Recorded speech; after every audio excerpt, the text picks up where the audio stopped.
And for that girl backstage, make it publicly clear, never mind who you thought I was, I'm Rick James, bitch.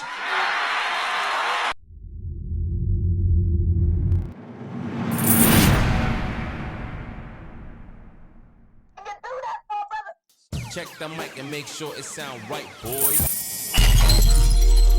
What up, y'all? This is One Buck Podcast. Hey, look, man, I told y'all we're going to start bringing y'all more of this content where Kev and I are coming live, whether it's on IG or whether it's on YouTube. Definitely had to tap in with y'all today. Cuz, what's up with your family? How you doing? Man, ain't nothing, just chilling, man. What's up Man, with you, fam? Same, man. Midday, you know what I'm saying, on this Wednesday, just dropping some content for the followers, man. Just trying to, have people engage into our channel a little bit better than how you doing, man. But other than that, family, how you feeling, though? You know, my motto, pretty fair, four square. What about yourself, man? Like I said, man, we locked and loaded, ready to go. It's always a pleasure when you and I can lock in and get together and do shit like this, though, fam. So, we're going to get right into it. We use these lives, man, for this breaking news. And, this has been an ongoing thing for probably, bro, the last year and a half, reaching 2 years on this jump, man. And, this whole case with Henry Ruggs, you feel me? Henry Ruggs, I don't know if anybody has seen, has basically went into a plea deal. He pled guilty to 1 felony charge. And then also, I believe they're saying 1 count of DUI manslaughter. So, I just want to bring this up, man, because ain't nobody talked about this in a long time. We don't watch cuz, damn near, like I said, 1.5 years, 2 years of this shit go by. Nothing's happened. We don't have multiple preliminary hearings when it comes to this shit, family. Nothing's happened because they've had 3 judges on this shit, family. 3 judges in 2 separate times. You feel what I mean? So, apparently both parties reach in a plea bargain agreement. What's your thoughts on it, family? Just listening to this news, man, to be able to kind of bring this live, you know what I'm saying, as a pop-up for the day. Man, I mean, I almost forgot about the case of being so long, to tell you the truth. I thought they came to some type of arrangement. To be honest, bro, like I said, I completely forgot about it. It had been so long. I never knew that they could prolong a hearing like this, especially with the magnitude that it was. He had to sit down, I think a couple hours. They had to try to figure out a way for him to make bond or get up out of prison or whatever, or jail, at the time.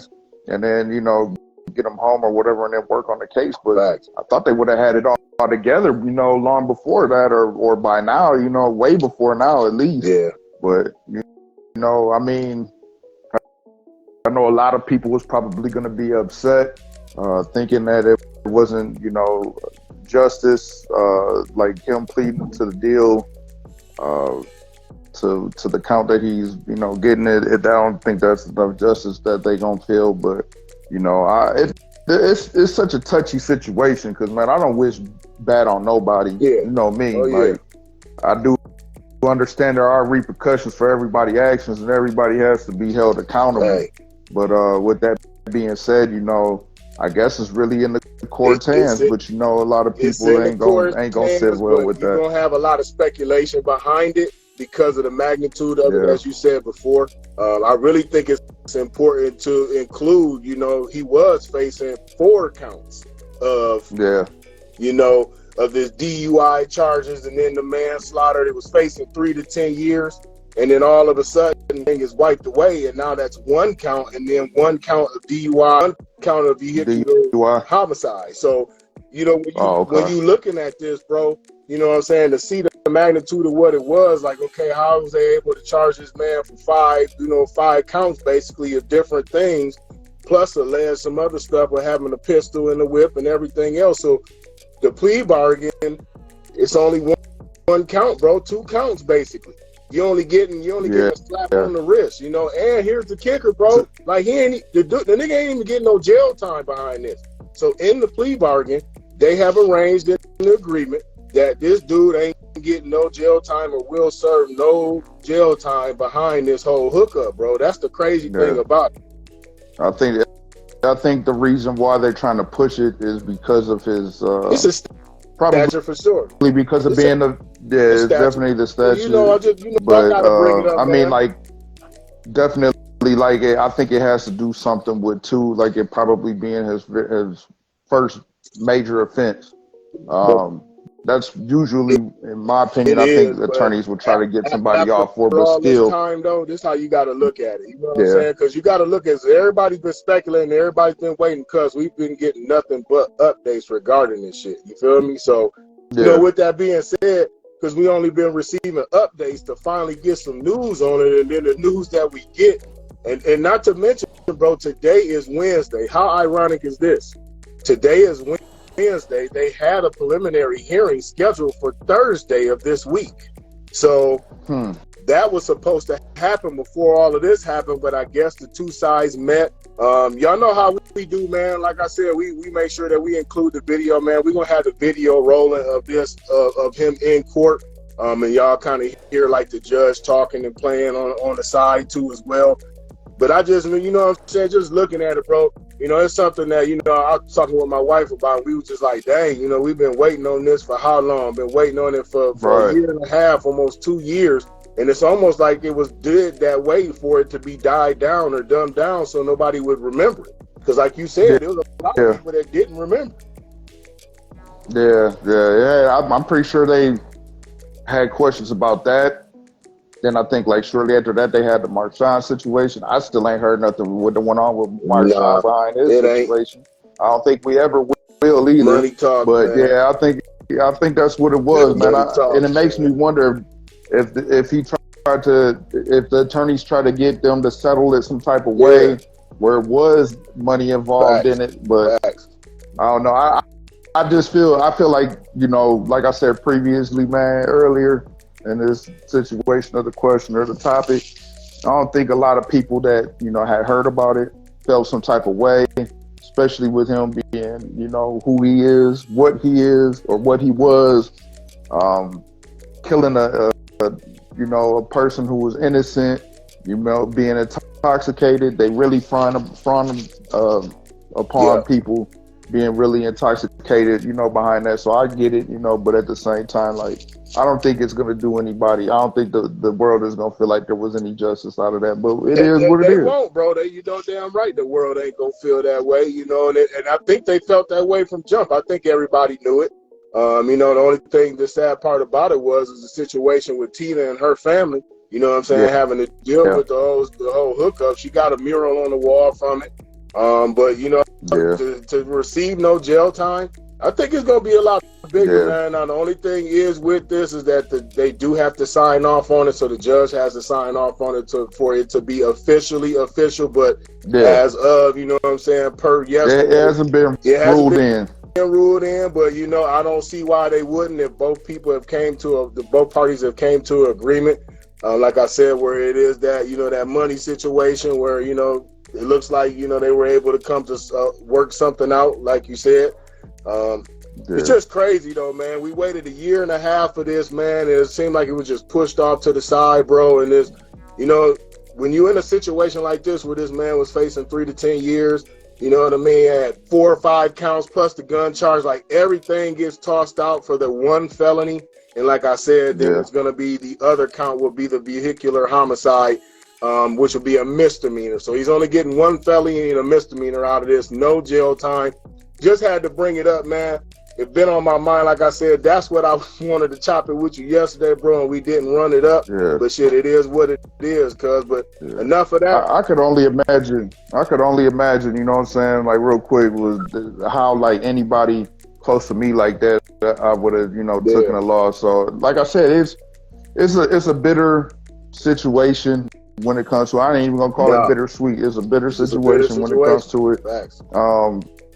I believe, like I said, I think a lot of it, you know, it's not going to be justified. But yeah, man, that's all I have. Nah, it's crazy, bro. Appreciate you, you know, running up, you know what I'm saying, and chopping it with me on topic, that one. though. But you know how we do, man. Topic. We hit him with that switcheroo. I want to know what you got up on your plate for us, man, while we here. Man, I was stumbling onto some stuff, man, and I just found this. I was today's years old when I found out, man, back one of our childhood songs,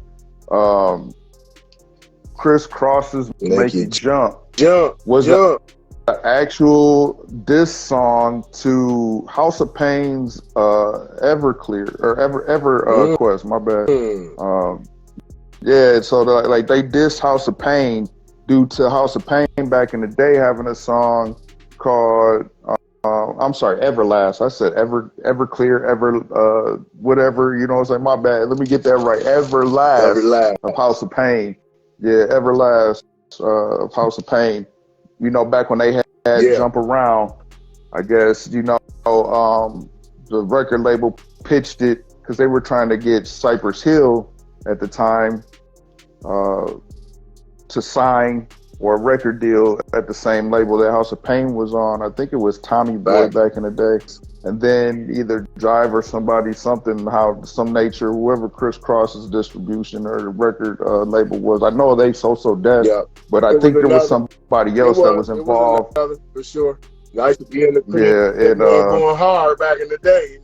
Man, I never knew. I just, you know what I'm saying? Like, you never knew. Even going listening to the end at the song, like, you know, it didn't really set in to me as a diss song, you know what I'm saying? So, like I said, I was today's years old when I heard about this, man. But what's your thought? Hey, man, you know, I already knew. Look, y'all got to remember, man, one of them was a real pimp nigga, you know what I'm saying? The dark-skinned one. Yeah, so the dark-skinned one, nigga, man. So he was in a lot of beef, you feel me, prior to that, you know what I'm saying? Already dealing with the females and niggas on his head. You know what I'm saying? Regardless, it was another group they was in cahoots with too. If you remember right, that kind of had the same genre of music. So them niggas was about like the dark skinned Kriss. I'm gonna say the nigga that lived in Atlanta, bro. Like he was really about that life, bro. And niggas didn't understand that. And he was running through the females and shit young at his age. Nigga, them boys was 14, 15. I mean, like back that was like when they got. I think the second album that they put out, it was the second or third, when they was grown, Young, Rich, and Dangerous. Was hitting them, boy. I'm talking about young. I'm talking about the females, just the whole scene, bro. Man. So these little man, so I guess I'm just late with it. I never knew that was shout out to, you know, House of Pain. I never knew. Yeah, man. Like I said, it wouldn't surprise me. I know they had beef with whatever groups. If you name a few groups, I know for a fact it'll stick out to me if you were to say it, but a few groups around that time, they had beef with them niggas, was actually feuding with them niggas, and you know what I'm saying? They was going whack, you know what I'm saying, on wax with the shit. So that's crazy. Can't really think of anybody around that time that was that young, other than another Bad Creation. It was some groups, bro. It was some groups now. It was some groups. I just can't think off the top of the dome right now, but I watched the documentary that I know for a fact, like them dudes was, you know what I'm saying, and if it wasn't both, it was definitely, like I said, the bald head Kriss, you know what I'm saying, and the one that was going hard. He was known for, it said he dated a couple people from Hollywood, you feel me? There was a couple names thrown out there, Jada Pinkett Smith, I think, and somebody else, chick from TLC. Like, dude was knocking him down when he was young, so, you know, I think dog really had a lot of beef. Is it Kriss Kelly? I can't remember, man. It's been so long. I can't remember, man. That shit crazy, I just know, like, I didn't know that they was about that life, you know, until they grew up and did Young, Rich, and Dangerous. And then that side came out. But back when they was kids, like, nah, bro, like,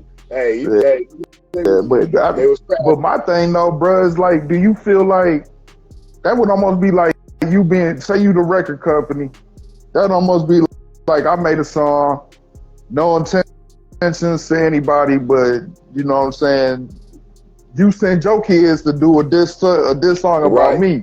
You know what I'm saying, at the age they is, and then nobody know until, you know, it come out the woodwork that it was a diss song. Like, I couldn't put no kids up to it, man. Not no kids. You know, we was kind of chopping it on the phone yesterday, man, a little bit. You know, we were talking about this whole evolution of YouTube, man, and that's what I'm saying. Like, without YouTube, too, some of these stories and everything that we finding out just now about, like we Right. would have found You out would about never that shit know. years ago had YouTube would have been relevant. Right. You feel what I'm saying? So that's one of the Or dope ones. if people was doing more interviews Yeah, too, yeah, like there wasn't but a handful of ways to watch an interview, and that was MTV or BET. BET, maybe the box if you had it, but a lot of people in the Midwest didn't have the box. They had something else. Yep. You know what I'm saying? I think the box was only going like on the eastern front. So yeah, man.